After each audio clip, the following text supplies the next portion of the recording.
যুবকদেরকে যদি বলি খেলা দেখিও না, এটা অসম্ভব তাদের জন্য। শুধু আমি এতটুকু বলবো, এমন উন্মাদনা করবেন না, এমন লম্ফঝম্ফ করবেন না এই মাসে,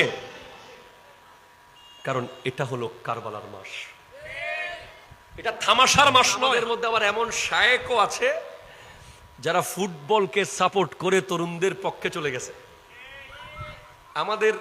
আমরা এত লিবারেল হতে পারবো না, আমরা যেটা হক সেটা বলে দিতে হবে আমাদের।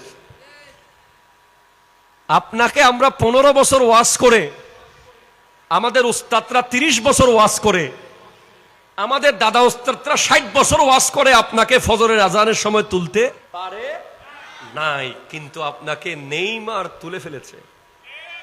নিজেকে নিজে একবার প্রশ্ন করবেন, আপনাকে মসজিদ নববীর আদলে আজান দিয়ে, মসজিদে হেরম কাবার আদলে সেই টোনে মধুর আজানের সুর আপনার গায়ের উপর থেকে বিদেশি কম্বল সরাইতে পারে নাই।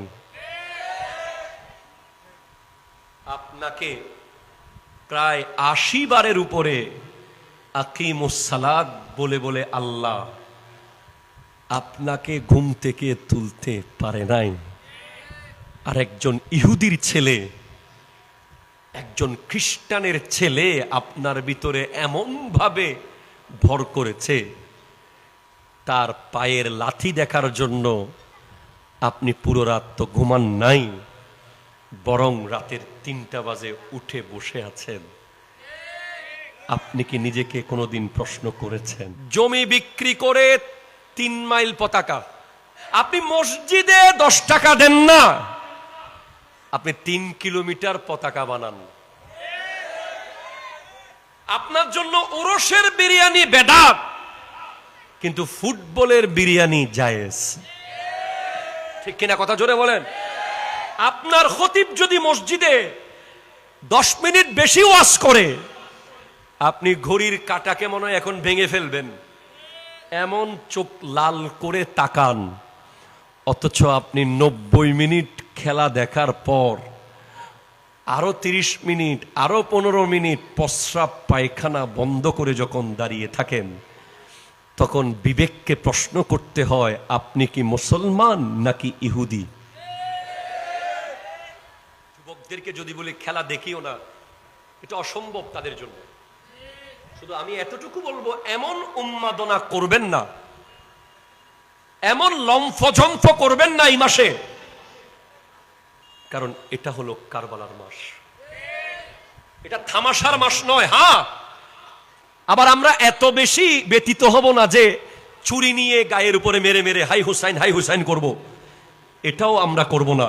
আবার এত বেশি নাচানাচি লাফালাফি করব না যে আমাদের মাথায় রাখতে হবে এই মাসের 10 দিন পর্যন্ত ইমাম হুসাইনের পরিবার কোথায় যাচ্ছে, কি অবস্থায় আছে।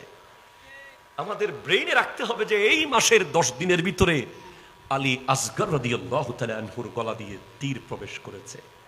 এই মাসের 10 দিনের ভিতরেই এমন এমন দিন আছে যেখানে ইমাম হোসেন ভয়ঙ্কর থেকে ভয়ঙ্কর পরীক্ষার সম্মুখীন হয়েছে।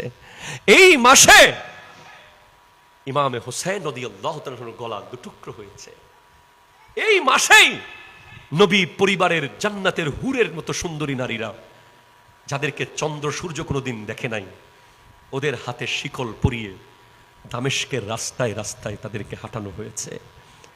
এই মাসেই ইমাম জৈনুল আবেদিনকে দামেস্কের রাস্তা দিয়ে হাতে শিকল পরিয়ে নিয়ে যাওয়া হয়েছে।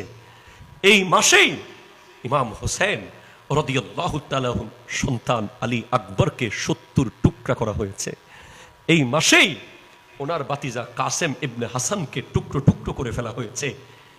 এই মাসেই কারবালা হয়েছে। সুতরাং ইহুদি নাসারারা এমনভাবে সেট করেছে এই প্রোগ্রামকে, যেন তরুণ প্রজন্ম কারবালার চেতনা থেকে সরে যায়, যেন তরুণ প্রজন্ম এই মোহাব্বত থেকে সরে যায়। আজকে আপনি দেখবেন বাংলাদেশে এমন এমন যুবককে আপনারা পাবেন যারা জানেই না কারবালা কি, যারা জানে না মুহররম মাসের গুরুত্ব কি, যারা জানে না তাদের ইসলাম দাঁড়িয়ে আছে হুসাইনের রক্তের উপরে, তারা জানে না কোটি কোটি মিলিয়ন মিলিয়ন টনে টনে রক্ত জমিনে দেওয়ার পর আজ মুসলমান দাবি করার সুযোগ হয়েছে। সুতরাং আপনারা বড় সতর্ক